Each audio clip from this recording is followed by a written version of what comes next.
Hey science class, let's go over this idea of type 1 and type 2 errors. A type 1 error would be if I rejected the null hypothesis, but it was true. So we got to understand that a p-value, what it literally means is when I have a bell curve and I have a claim that the proportion is 0.32. When I have a two-tailed test here, this is two-tailed test because it's just equal to, so it could be above here, it could be below here, and those are the ways it would be not equal to. So no directions implied in this test. So when we reject, it means that we got a proportion that's so far away from 0.32 that it makes us feel like that this number in the middle is not accurate. So, let's say hypothetically I got something like 0.35. That's far enough away from 0.32, again, hypothetically, to say that this is probably not the right location of the center of this bell curve. It's probably to the right or to the left. Well, it could be, it 100% could be that because we randomly selected, and it's a random sample, that we could have gotten just a lot of left-handed people in this sample. It could have been more in this sample than actually is in the population. And that non-representative sample that doesn't match the population very well is the reason that we're rejecting. Okay, but what would be the likelihood of that happening? Of us getting a sample where this just happened to be the case and the 0.32 is actually accurate? Well, it's that p-value.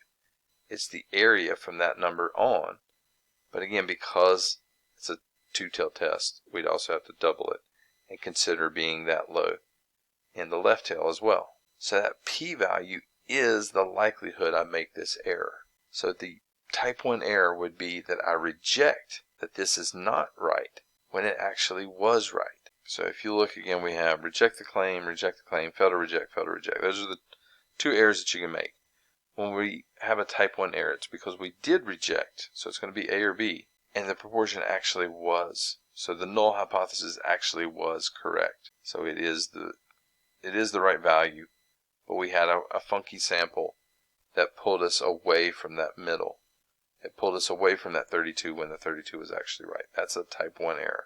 All right, what would be a type 2 error?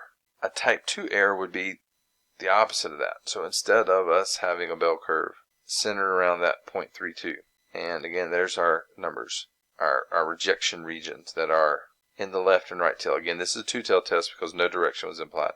Well, if my test statistic, if I take a sample and it only lands like right here, like 0.315 or something, it's really close to that 0.32. But again, maybe it's close to that 0.32 because I got a funky sample. Again, it's a random sampling that takes place. And because it's random, maybe the number actually was supposed to be, like way down here. But my random sample was a little bit higher than what we would typically see. And because of that, it was further to the right and not in that tail that represents the region we would reject. It wasn't far away. So when that happens, I should have rejected. I should have been somewhere way up here, but I wasn't. I was kind of close to where the claim was. So I failed to reject that 30.32 was right when I should have. When I should have rejected it, I should say. So both, again, B and C say fail to reject. A and D both say reject. So it's going to be B or C, fail to reject, when the proportion was actually different. So type 1 error, we reject when we shouldn't have. Type 2 error is we did not reject the null, but we should have rejected the null.